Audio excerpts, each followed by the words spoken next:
knjižnega trga.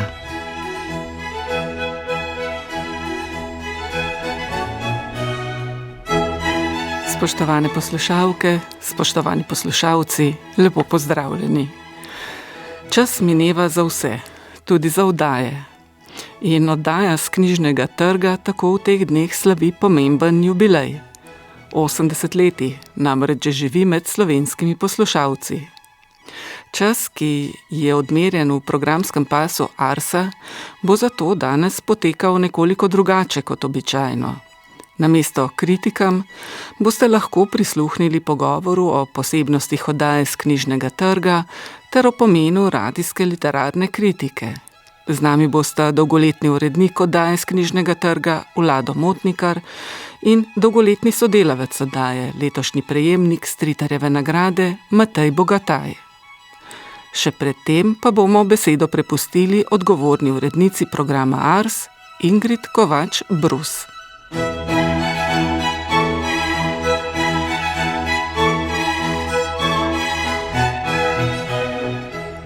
Res iskrene čestitke vsem soustvarjalcem oddaje s knjižnega trga. Tukaj mislim na urednike, na številne kritičarke in kritike, ki so skozi desetletja soustvarjali to oddajo in s tem tudi pogled na književnost v Sloveniji.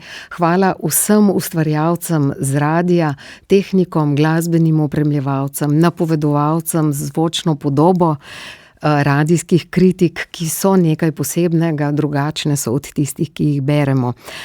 Ko govorimo o 80-letnici na programu Ars, kar 2 oddaji letos obeležujeta to visoko obletnico. Ob oddaji s knjižnega trga je to še oddaja Gremo v kino. Takoj vidimo, da sta to 2 kritiški oddaji. In ko o tem razmišljamo, je pravzaprav neverjetno, s kakšno premišljenostjo in natančnostjo so naši predhodniki takoj po 2. svetovni vojni leta 1946 ugotovili, katere so tiste stvari, ki so res pomembne za narod, za kreativnost, za ustvarjanje, za literaturo in takoj to pozicionirali tudi znotraj medijev. Zdaj, radijska kritika, kot sem že namignila, je nekoliko drugačna, zato smo prav posebej hvaležni vsem desetinam, stotinam kritikov in kritičark, ki so pisali s tem posebnim razmislekom za uho. Drugače pišeš, če veš, da pišeš za poslušalca, in ki so razvili svoj način razmišljanja tako, da je lažji za uho. Hvala vsem urednikom za vsa neskončna znanja, za to veliko tkanje mreže kritikov, v kateri se srečujejo ljudje iz najrazličnejših področij in pišejo res strokovne tekste. V zadnjih 2 letih pa upamo, da, drage poslušalke in poslušalci, tega niste preveč opazili, smo bili primorani zmanjšati število kritik. Potrudili smo se, da bi bilo to, kar se da, neopazno, in vsi skupaj si iskreno želimo, da se ta trend ne bi nadaljeval. Prepričana sem, da ob pomenu, ki ga ima kritika znotraj procesa ustvarjanja, je tudi za vsakega poslušalca in poslušalko, za vsakega bralca, bralko dodana vrednost, da knjigo, ki jo namerava prebrati, ali pa knjigo, ki jo je že prebral, potem premisli še skozi kritiško misel, ki jo sliši na radiju ali zdaj v novih časih kritike programa Ars lahko tudi beremo na MMC-ju. Hvala vsem in res srečno oddaji in kritični misli.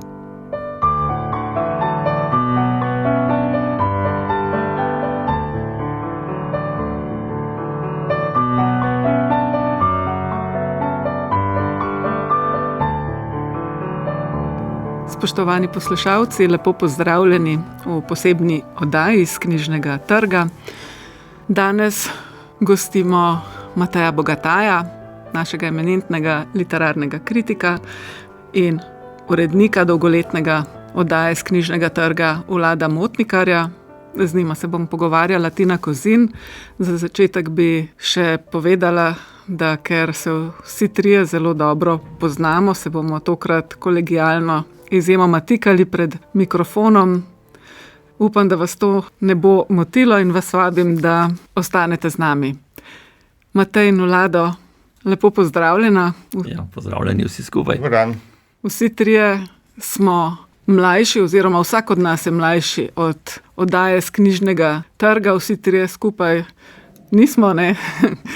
Zanima me, kdaj sta se vidva prvič srečala s to oddajo in kako so potem potekala vajina srečevanja vnaprej.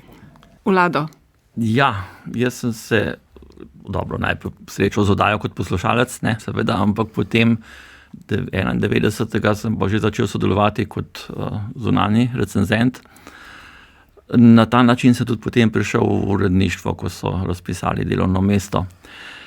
Sprav to je bilo v začetku, recimo 92. leta, za 91. ne vem več. Mislim pa, da je Matej prej začel sodelovati, ker ko sem prišel tu, vem, da je bil Matej Bogataj že med kritiki oddaje. Če se ne motim, no? Jaz priznam, da se ne spomnim toliko zelo datumov in podobnega. Vem pa, da ko smo v drugi polovici 80-ih stopili na literarno prizorišče, je bilo to na stežaj odprto za prihajajočo generacijo. Ne samo zaradi neke nove senzibilnosti, ki je pravzaprav na nek način drugače, z neko bolj eruditsko pisavo, knjižničarstvo so rekli moji kolegi temu pisanju literature iz literaturo. Skratka, cela generacija nekako je hkrati stopila v prostor, ki je bil pa do neke mere izpraznjen oziroma pravzaprav ni bil branjen strani starejših generacij, če tako rečem, zato ker so se te generacije takrat ukvarjale predvsem z osmišljanjem slovenske osamosvojitve in premišljevanjem pravzaprav nekih časov v luči neke prihajajoče večje demokratizacije in spremembe družbenega reda. Vlado, prav natančnih dejstev zgodovinskih o razvoju in nekako uveljavitvi te oddaje ni, ampak nekaj jih pa vendarle je. Kaj vemo, razen tega, da so jo vodili oziroma urejali ugledni uredniki? Ja, ko smo pred 3 leti ob 60-letnici Arsa malo raziskovali zgodovino oddaje, ves radio je bil svoje čase več ali manj delan v živo. Se pravi, ni nobenih podatkov, tudi ne pisno, ne, pač pa smo našli, z Urbanom Talmanom sva iskala najstarejše oddaje. On zagremo v kino Jeza z knjižnega trga, no, in prvič je oddaja po knjižnem trgu omenjena 6. julija 1946. Torej, danes je 80 let. Čestitke. Ja. Kaj točno je bilo v njej, ne vemo. Je pa potem od avgusta 1969 naprej je pa že zbrano, katere knjige so obravnavane in tudi, da je bilo na tak način, kot je danes, se pravi, pogled z distance, ne samo predstavitev knjig. Če naštejem tiste urednike, za katere vem, Ciril Zlobec, France Vurnik, Veno Taufer, Andrej Arko pred mano, no, potem sem jaz tu. V velike čevlje si stopil. Ja, v zelo velike, tega sem se na začetku zelo bal, najbrž se je slišalo. Andrej Arko je bil takrat urednik oddaje in pa urednik celega uredništva, tako da takrat malo je ne popustil, ampak moral je nekaj spustiti iz rok in tako me predal to oddajo uredništvo. To je bilo verjetno leta 1994, ko je išla knjiga izbranih ocen zadnjega leta. Približno tretjina jih je objavljenih v knjižici, danes si ne moremo zamisliti nič takega. No, imamo pa splet, tako da gre tekst vsaj še potem na spletne strani. Če pogledate samo obliko literarne kritike, v tem primeru radijska literarna kritika, je ta oblika v čem specifična oziroma kakšna naj bo, da je kritika učinkovita in razumljiva poslušalcem? Matej. Meni so pogosto učitelji ali pa me hvalili, da delam pravzaprav zapletene stavke. Moram reči, da se temu lahko zahvalim samo zato, ker so me v vojski naučili hitro tipkati, tako da potem svoji zapleteni misli mogoče lažje sledim skozi podredja, kot da bi pritiskal pike, ne. In seveda sem pri radijskem mediju vedno upošteval to, da odpade ta vizualna plaz, da se ne moreš pravzaprav vračati nazaj in sem temu pravzaprav prilagodil stavek. Zmeri sem šel potem še enkrat brati za sabo in probo stavke skrajšati, jih narediti bolj pregledne. Takrat, ko pa to nisem uspel, je pa Vlado priskočil pa naredil to v bistvu bolj sprejemljivo za poslušalca. Mislim, da v tem primeru ni bilo treba veliko, je pa včasih res treba precej poseči, kar se tiče, zdaj govorimo o slogu, ne. Večina sodelavcev piše za literarne revije, za kulturne strani tiskanih medijev, kakršnihkoli. Dikcija je pa tu drugačna, ne. Se pravi, res je treba skrajšati stavke, povedi, preveč zakomplicirana zgradba stavčna ne pride v poštev, rodilniške verige, terminologije. Terminologija je smiselna, ampak če je pa preveč natrpan, pa ne gre, ne, potem. Mislim, težko je poslušati, ker ne bi radi izgubili poslušalca. No, to je ena od nalog urednika te oddaje. Jaz sem tudi prepričan, da nasploh pri kritiki, kadar uporabljamo preveč sklicevanja na teorijo, je to pravzaprav samo zato, ker nismo uspeli prevesti našega bralnega občutka v naš lastni jezik. In se mi zdi, da je pravzaprav nevarnost kritike to, da od začetka se vsi naslanjamo na neke avtoritete, na koncu postanemo pa preveč anekdotični. To se kar strinjam, ja. Vlado, kako pa izbiraš sodelavce? Zdaj sodelujejo tudi kolegi iz uredništva, ampak pač v omejeni meri, ker imajo druge zadolžitve. Ja, žal vse manj, ker je res pozna se, da je dela ogromno. Zunanji sodelavci so večinoma, gledam, da so različne starosti, po spolih različni, po usmeritvah, ne mislim zdaj samo ideološko, ampak po tistem, kar radi berejo, ne. Tako da skušamo čim večji prostor zajeti. Nekateri se sami ponudijo, jih potem pač preskusimo z knjigo 2, nekateri ostanejo, drugi ne. Spremljam, kaj drugi pišejo v literarne revije. Tako da različni so pristopi, no. Verjetno pa kdo napiše tudi kaj, s čimer se ne strinjaš. Ja, to je bila pa dilema pravzaprav nekdaj. Jaz nisem v vlogi kritika, ampak urednika. Se pravi, če dam knjigo nekomu v roke, mu zaupam tudi presojo. Včasih kaj podebatiramo, ne, potem pred objavo ne posegam veliko, no, mogoče bi moral celo bolj. Posegam, če je, ne vem, nekaj žaljivo, ali če nekaj ni dovolj strukturirano, če ni dokazano, to ja. V samo mnenje se pa ne spuščam prav pogosto. Matej? Zdi se mi seveda, da pri tem pa moram reči, da je občudovanja vredno število knjig pokrije oddaja z knjižnega trga vsako leto, ne. Ampak tukaj se moramo verjetno zavedati, da že vnaprej, ko je nekaj izbrano, je izbrano zato, ker bi moralo biti zanimivo. Skratka, gre za, saj jaz tako razumem, takšne oddaje in takšne prispevke, gre za nekaj, kjer se pričakuje večinoma afirmativno mnenje. Skratka, neka negativna kritika je verjetno bolj bi morala biti prihranjena za neke specializirane revije, kjer lahko pravzaprav neko utemeljitev, zakaj nekaj ni tisto, za kar se predstavlja, lahko bistveno bolj razviješ, ne. Govorimo tudi o teh razmeroma mehkih formatih, kot se temu reče, mehkih formah. Literarna kritika je imela svoje čase bistveno več prostora, ne samo v dnevnem časopisju, ampak seveda predvsem v strokovnih revijah, kot so Nova revija, Literatura, Sodobnost in še kaj. No, tukaj se mi potem že postavljata dve vprašanji. Bom kar začela s prvim, ta je namreč, da je število izdanih novih naslovov neverjetno naraslo v zadnjih desetletjih. Od recimo nekaj 10 na leto smo prišli do nekaj 1000 na leto, od tega je leposlovja okoli 1500 novih naslovov. Tukaj je potem pogosto slišimo, da je že tudi negativna pozornost boljša kot nobena, ne.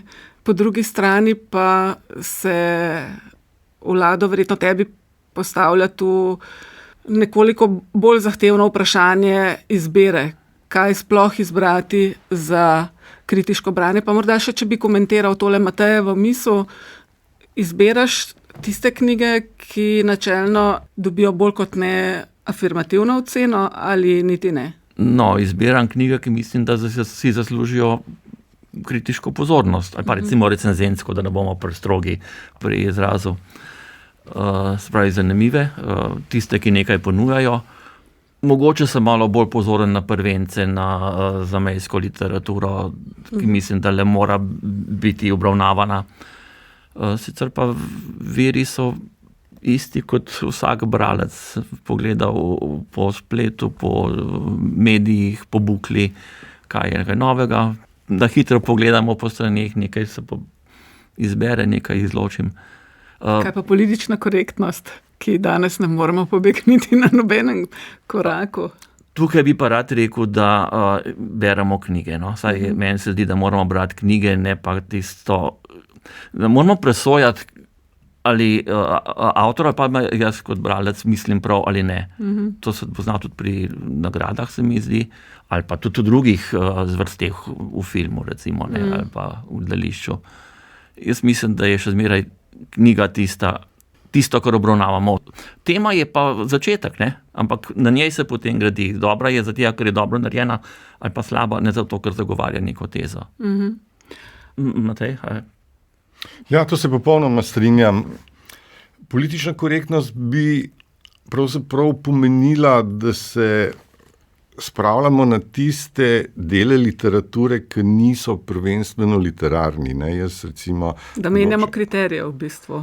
Ja, meni je tisto, kar se mi zdi, da se je najbolj spremenilo v zadnjem času, pa je mogoče to pri gledališču še bolj opazno, da je pravzaprav neka četrta dimenzija, ta didaktičnost, nek okvir, ali pa pravzaprav, da je v sami literaturi, ampak to se je dogajalo pravzaprav že od 80-ih naprej, vsebovana tudi že njena kritika oziroma njen namen, ker naenkrat se je ta okvir razširil izven tistega, kar je bil pravzaprav neka primarna modernistična linija, ampak vsi vemo v trenutku, ko je modernizem pripeljal do razgradne sintakse, zgodbe, do same forme, do pomnožitve glasov.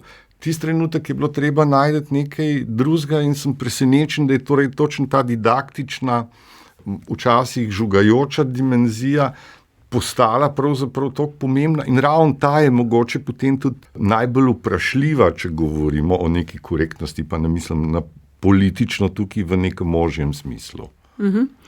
Matej, prej si omenil kratek format, ne? Po drugi strani tudi odsotnost oziroma umanjkanje daljših formatov v zadnjih letih. Kako z tega vidika ocenjuješ pomen oddaje z knjižnega trga? Meni se zdi oddaja izredno pomembna že zaradi dolgotrajnosti njenega obstoja in pa to, s kolikimi knjigami se pravzaprav preko nje srečamo. To je vsaj 3 na teden, to je tam med 150, to bo Vlado mogoče več povedal. Samo skočim, do leta 2024 je bilo pa, sprav 2023 je bilo še po 4 ocene na teden, zdaj so 3. Ker je bila tudi ena esejistična ali pa podobno. Ja. Jaz mislim, da za to skrajšavo obstaja več razlogov. Če pogledamo recimo samo tradicijo romana Kresnik, ki je po osamosvojitveni projekt, takrat je bilo 24 romanov v razkrižju nominiranih, danes je številka tam 120, 140, pri čemer marsikaj tam tudi ne zaslužil znake romana ali pa je samo napačno zavedeno. Pomeni, da mora biti selekcija kar naenkrat bistveno hujša. Hkrati se pa nahajamo v nekem svetu, ki je izrazito hiter. Če je Edvard Kozbek še napisal 10 strani v svojem dnevniku o ogledu filma, ali pa če je Taras Kermavna lahko v eni gledališki vlogi napisal nekaj 10 strani, tega danes nihče več ne bi bral. Tako smo priplavljeni z informacijami, ki niso samo vezane na tiskane medije, da je seveda čas postal bistveno hitrejši, s tem pa tudi bralčeva oziroma poslušalčeva pozornost izrazito usiha. Koncentracija nekaj brati v nekem večjem formatu je padla in so po moje se mediji, recimo tiskani s tem, da imajo zmeraj večje število udarnih podnaslovov, fotografij in podobnega, v radijskem mediju je pa to podoben, ne razen na nacionalnih medijih. Vse to nas dela pravzaprav permanentno vzdražene, predvsem si pa želimo še večjega vsrkavanja informacij, mnenj. In seveda je posledica tega tudi to, da imamo kar naenkrat veliko mnenjskih voditeljev za čisto vsa področja, ki pa niso strokovnjaki za nobenega. Ker naenkrat sledimo ljudem, za katere mislimo, da vejo, zato ker se predpostavlja, oni predpostavljajo, da vejo, hkrati jim pa nekdo to prizna, ne da bi to preveril. Ja, žalost. Vlado, koliko je? Okoli 200 knjig? 150? 150 je zadnje 2 leti in pol, prej je bilo 200. Na leto, ne? Mislim, da se tako kot cel RTV tudi ti srečuješ z manjšanjem sredstev. Seveda, zato pa je ena ocena manj. In to, da je ena ocena manj, pomeni, da recimo nimamo več prevodov, pa je lahko Nobelovec ali pa Bookerjev nagrajenec. Nimamo otroške, mladinske literature, to ni bilo nikoli, niti ni, ne vem, risoromanov, ne? Če se gremo zdaj v novejše. Pač zmanjšujejo se sredstva, honorarji so podcenjeni. Žal, če bi bilo tako, kot je priporočeno, bi imeli lahko eno ceno na teden, mogoče 6 na mesec. Kam bo šlo, to zelo težko vem, ampak slabo kaže, no, vsaj zdaj. Ne, zadnja leta se to zmanjšuje, pač ni več dovolj sredstev. Matej? Omenil si Nobelove nagrajence, jaz moram reči, da sem zmeraj bolj skeptičen do ne mogoče kakšnih konkretnih posameznikov, ampak do tega, kakšno generalno linijo uberejo pri nagrajevanju. Tudi jaz. Nahajamo se v enem času, ki je pravzaprav zgubil kriterije, ki so pravzaprav nagrade postale nepredvidljive v tem smislu, da bi lahko nekdo, ki je poznavalec terena, predvidel, kako bojo odločale posamične žirije. In zdi se mi seveda to zmanjševanje obsega kritike na nek način popolnoma obratno od tistega, pri čemer je prišlo na ravni nagrajevanja. Ker imamo pa kar naenkrat bomo imeli več nagrad, kot bo lahko oddaja z knjižnega trga pokrila naslovov, ker so razni pesniški turniri, nagrade za to formo, za drugo formo, poimenovane po mainstream avtorjih, potem pa še po nekaterih, za katere se recimo zdi, da so bili bolj na obrobju. Skratka, ves čas prihaja do nekega zelo silovitega preurednotenja, ki pa vodi v pomnožitev nagrad, s tem pa pravzaprav dozemajo pozornost sami literaturi, za katero nam pravzaprav gre. Moram pa reči, da ko pridejo ven nominacije za kakšne nagrade, da večinoma takrat so že ocene objavljene. Ne, da je predvidljivo, ne, vedno je nekaj, kaj pa je bilo to, da smo to brali, ampak malo se pa le da, ne. Glede na to, da si omenjal kritiko prevodne literature, si imel v mislih prevodno kritiko ali sploh predstavitev teh prevodnih knjig?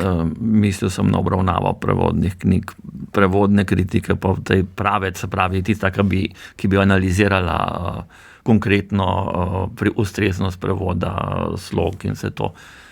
To je pa zelo zahtevna naloga, ne. To za radio sploh ni, po mojem mnenju. Verjetno res ne, predvsem je pa še nek temeljni problem. Tisti, ki bi to pisal, bi moral biti seveda še boljši poznavalec teorij prevajanja, hkrati bi moral imeti pa original. Seveda. Do česar jaz mislim, da je Bukla ena redkih, pa mogoče še kakšna specializirana revija, ki te vrste kritiko prevoda goji, mislim pa, da bi bila na nek način potrebna, ne. Je pa nekaj, seveda tudi res, da mi kritike prevoda, oziroma to, kaj prevajanje je, dobimo noter skozi obrazložitev nekaterih prevajalskih nagrad, kakršna je recimo Savretova.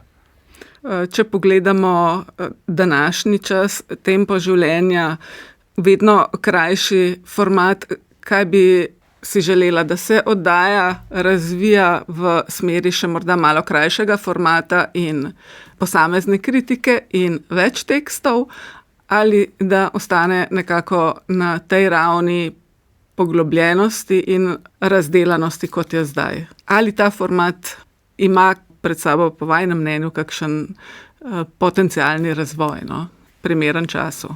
Matej. Ja, jaz zelo težko, glede na to, da ne poznam, kakšna je ta hipotetična ali pa praktična radijska publika, zelo težko rečem, ampak meni seveda daljši formati ustrezajo, ker imam neko hitrost, neko rutino branja, ne vem pa, če je to za vse in koliko je to privlačen. Ali torej poglobljenost za zmanjšati na račun neke kvantitete, ne vem, meni se zdi, da so se včasih, ki so se o plitko in globoko pogovarjali, ljudje so se pogovarjali o osebnih karakteristikih, danes je pa v glavnem o krožnikih. Vlado? Težko razmišljam, kaj bo čez 5-10 let, v celotni družbi, mislim. Mislim, da neko refleksijo, ki presega mnenja z blogov, potrebujemo tudi v radijskem mediju. Zdaj, a bo to v tej dolžini, v taki obliki, kot je do zdaj, bodo naslednje generacije najbrž ugotovile. Tudi knjige mogoče predstavljati na različne načine, ne lahko v pogovoru z avtorji. Ampak mislim, da je smiselna tudi refleksija, recenzija, tudi kritika nekega posameznega dela. Ne samo tisto, kar nam ponudijo založniki in avtorji tudi, ampak še pogled od zunaj. Kar je v bistvu promocijski material, kar nam ponujajo založniki. Recimo, ja. To je reklama. Ja. Kritik mora biti v tem primeru varuh potrošnikovih pravic in pogledati je tisto, kar je na deklaraciji, torej v zaviku, v spremni besedi in v predstavitvi knjige strani založbe, torej ali je res tisto, kar je tudi med platnicami. Hvala obema in srečno oddaj iz knjižnega trga, ne? Tudi jaz srečno oddaj iz knjižnega trga. Tudi jaz srečno oddaj iz knjižnega trga.